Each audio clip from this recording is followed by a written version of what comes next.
We forgot to ask you to do something. I want you to introduce yourself. I'm Adele Oppenheim. I'm 90 years, one years old, and blah, blah, blah, blah. One sentence.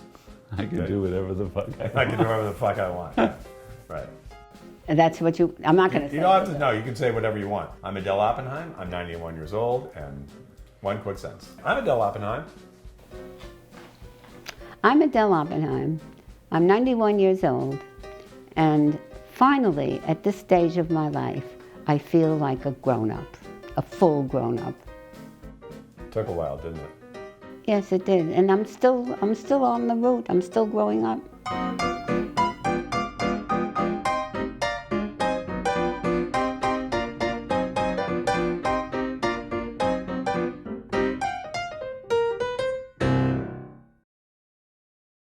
Just a second, I gotta look at the mirror now and be sure that I'm satisfied. Oh, phooey. I'm not satisfied. No. What's the problem? My hair. Yeah, What do you fine. think is the problem? It's always the problem.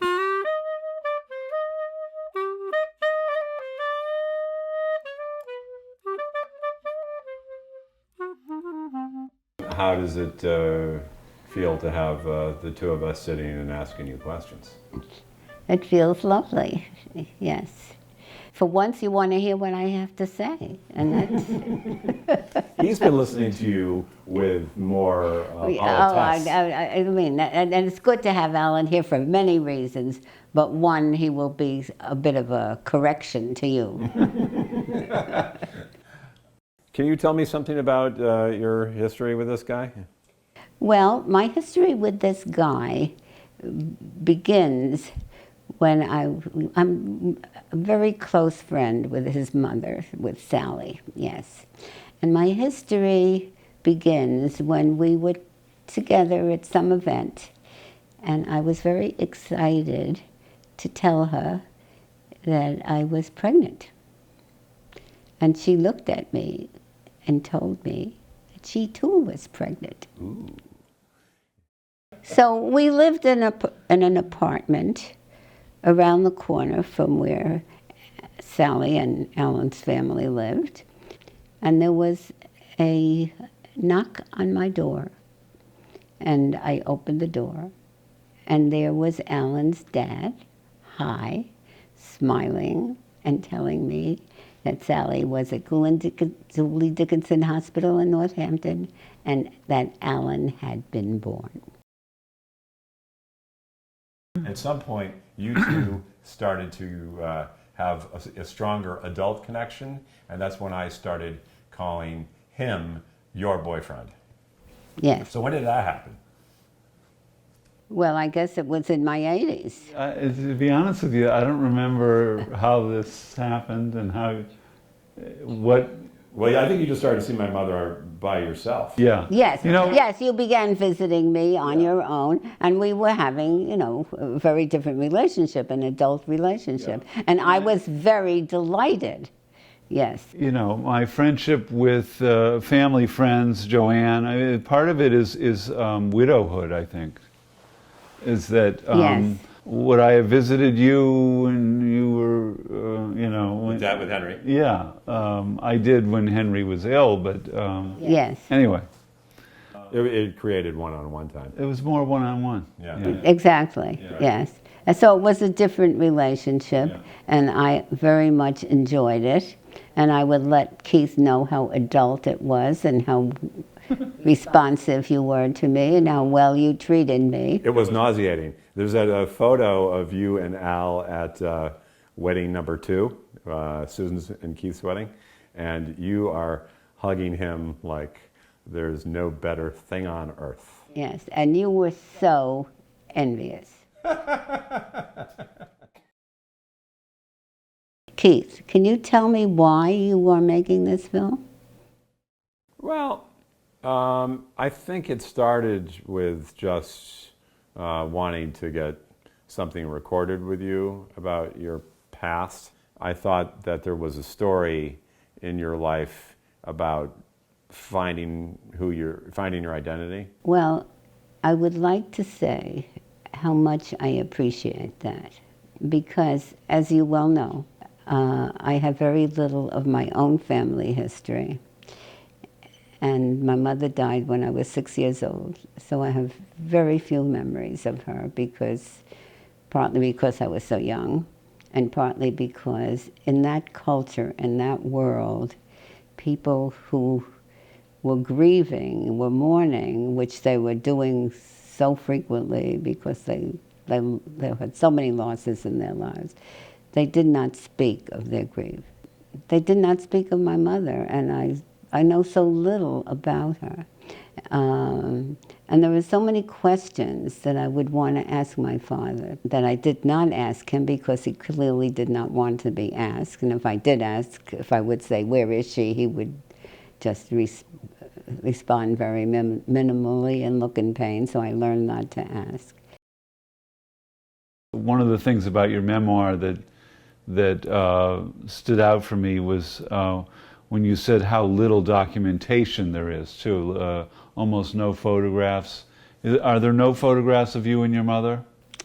No, and that's a question I have. How come? I can't believe that my father, who, got this Brownie camera, which for him was, an American acquisition.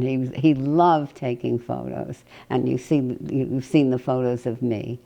I cannot believe that he did not take photos of my mother and me. Is it possible that your step-grandmother destroyed them? That's my theory. That she basically wanted to destroy my mother's existence. She would actually tell people how she had given birth to me. And I could never mention my mother. If she was really angry with me and rejecting of me, she would call me Selma's daughter. And that of course, that was true. That was the worst insult as far as she was concerned. It was not only an insult, it was also an abandonment of her. In other words, she was saying, she's not my mother, and I don't have a mother. And that to me was the worst feeling in the world. Yes. Yeah. So I believe she must have destroyed them. I grew up among first-generation immigrants and their parents.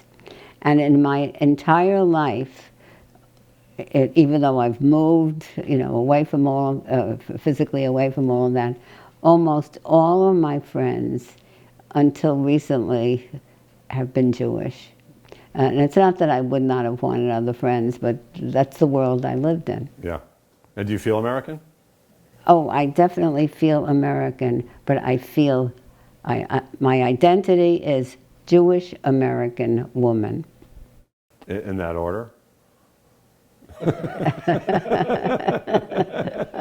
Well, female is number one. Okay. Female is unquestionably number one. And Jewish and American are very much connected. They're both very, very profound.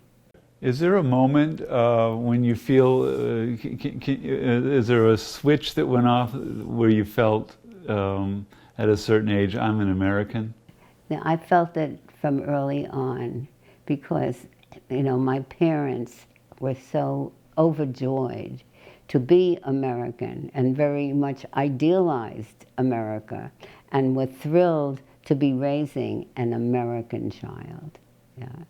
So I might make fun of you that you're not American, but your parents saw you as Oh, yes. the American. I was the American child who would have the opportunities and the privileges that they lacked.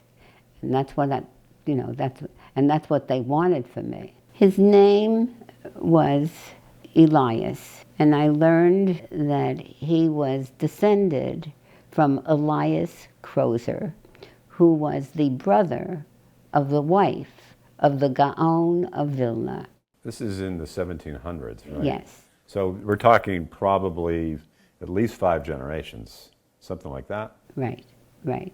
And as you well know, the Gaon, that means wise man, and Vilna was Vilna in Lithuania, And the Gaon was known through the ages as the greatest example of wisdom.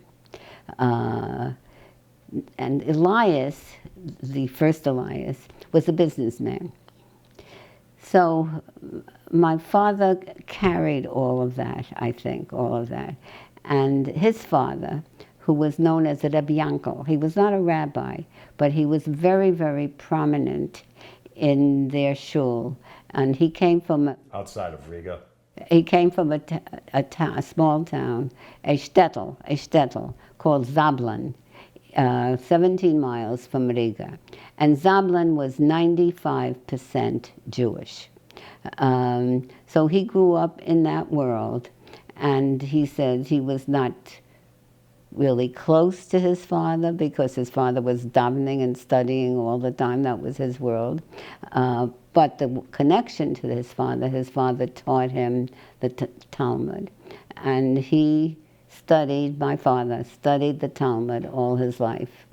So I think his inner world was very grounded in a sense.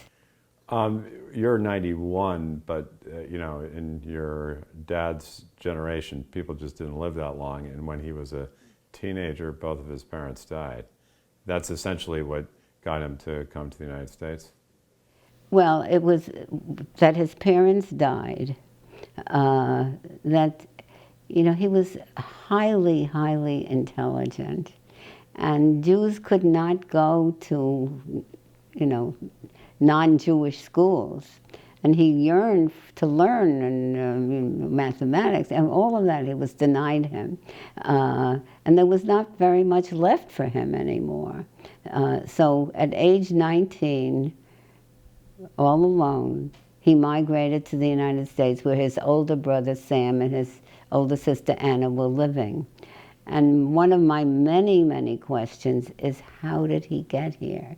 I would assume that he traveled steerage. I don't think, you know, in the ship, which was very, very arduous, but I don't know. I also don't know what he did when he came here because they were not in a position to help him. He was all alone. What I do know is that he tried to enroll in Cooper Union, which at that time was known for educating potential engineers. He wanted to be an engineer, but he dropped out because engineers, you know, there were no positions for engineers, and certainly not for Jews. And I don't know what he did, and how he earned a living, or how he managed, until the early 30s. That's my memory, when he, and this was now during the Depression, he took an exam for a position in the U.S. Post Office. And it was a very demanding exam, and not many people passed it. He passed it, and he got a job in the U.S.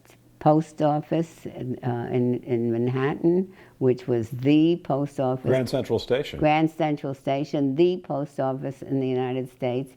And he had an income and a pension for life. And that's when I remember when he and my mother were happy because they now were able to move from their little apartment over the candy store on Avenue U to an apartment on Ocean Avenue, a newly built apartment house. And it was like the realization of their dreams.